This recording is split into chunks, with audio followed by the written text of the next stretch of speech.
Como jejuar? Estou fazendo meu jejum da maneira certa? Estas são perguntas frequentes no meio cristão, sendo este um tema que deixa sempre muitos em dúvida. Pensando nisso, hoje falaremos sobre jejum aqui no nosso canal. Juntos buscaremos entender o que a Bíblia tem a nos dizer sobre esse tema. Mas uma coisa já quero lhe dizer: jejum é o preparo para a batalha. Já peço que se inscreva no canal para mais vídeos como esse. Vamos lá! O que é jejum? Antes de tudo, precisamos entender o que é o jejum. No conceito geral, o jejum é a abstinência total ou parcial de alimentos por um período definido e por um propósito específico. O jejum foi aplicado praticamente em todas as épocas, nações, culturas e religiões, com diferentes objetivos, sendo estes espirituais ou até mesmo medicinais, visto que sua prática traz inúmeros benefícios físicos com a desintoxicação que produz no corpo. O nosso foco aqui será falar do jejum bíblico. O jejum bíblico também traz abstinência de coisas desejáveis. Daniel, por exemplo, abriu mão de alimentos saborosos e não usou fragrância perfumada por 3 semanas. Daniel 10 versículos 2 e 3. Qual o propósito do jejum bíblico? O jejum não muda Deus, ele muda você. O jejum não deixará Deus mais bonzinho ou misericordioso com você. Na verdade, ele está diretamente relacionado a nós, isto é, a nossa necessidade de romper as barreiras e limitações da nossa carne. O jejum mortifica a nossa carne e deixa nosso espírito atento, sendo assim seu propósito primário é a mortificação da carne. Muitos talvez ainda tenham a visão de que o jejum é como uma mágica e por si só resolverá o que quer, mas na verdade não é desta forma que funciona. Quando jejuamos, não devemos crer no jejum, mas sim em Deus, pois é Ele quem faz. Quando jejuamos, a resposta da oração flui melhor porque estamos liberando nosso espírito na batalha contra a carne. Portanto, ao jejuar, removemos entulho da carne, liberando espaço para nossa fé se expressar.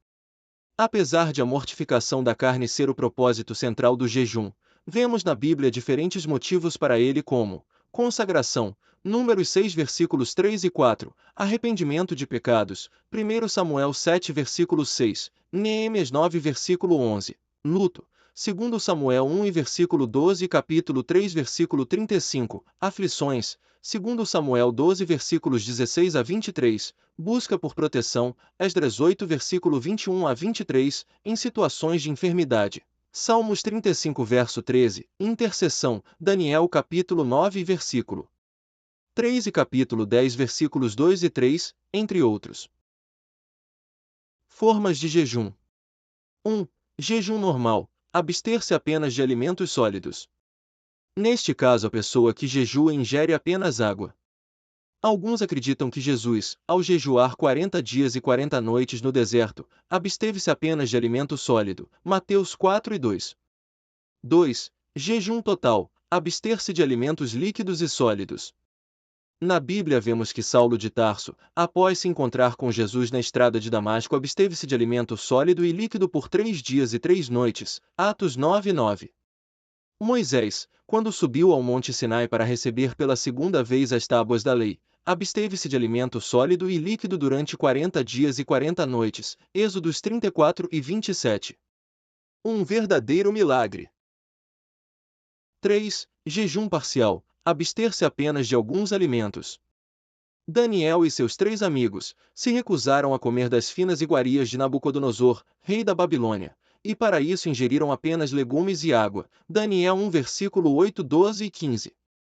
Quanto tempo deve durar um jejum? Quando a Deus fizeres algum voto, não tardes em cumpri-lo, porque não se agrada de tolos. O que votares, paga-o, melhor é que não votes do que votares e não cumprires. Eclesiastes 5, versículos 4 e 5. A Bíblia não determina um tempo certo para o jejum, desta forma, cada um é livre para escolher quanto tempo irá durar e quando fazer. Vemos vários exemplos de jejuns de durações diferentes nas Escrituras. Aqui estão alguns exemplos.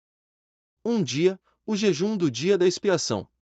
3 dias, o jejum de Ester, Ester 4 versículo 16, e o de Paulo, Atos 9 versículo 9. 7 dias, jejum por luto pela morte de Saul, 1 Samuel 31 versículo 13. 14 dias, Jejum involuntário de Paulo e os que com ele estavam no navio, Atos 27:33. 21 dias, o jejum de Daniel em favor de Jerusalém, Daniel 10 versículo 3. 40 dias, o jejum do Senhor Jesus no deserto, Lucas 4 versículos 1 e 2. Podemos falar que estamos jejuando? Quando jejuarem, não mostrem uma aparência triste como os hipócritas, pois eles mudam a aparência do rosto a fim de que os homens vejam que eles estão jejuando. Eu lhes digo verdadeiramente que eles já receberam sua plena recompensa. Ao jejuar, ponha óleo sobre a cabeça e lave o rosto, para que não pareça aos outros que você está jejuando, mas apenas a seu Pai, que vê no secreto. E seu Pai, que vê no secreto, o recompensará. Em Mateus 6 versículos 16 a 18, Jesus condena o exibicionismo dos fariseus perante aos homens para testar sua espiritualidade. Ele não proibiu de se comentar sobre o jejum, senão a própria Bíblia estaria violando isto ao contar o jejum que Jesus fez. Devemos dar exemplo e falar sobre a importância do jejum, mas nunca falar do jejum para nos vangloriar. Conclusão. Quero encerrar este texto te desafiando a jejuar. Você descobrirá quão profundo pode ser seu relacionamento com Deus, afinal é negando os desejos da nossa carne que somos fortalecidos na fé. Que o Senhor seja com você e te guie nesta prática. Deus te abençoe.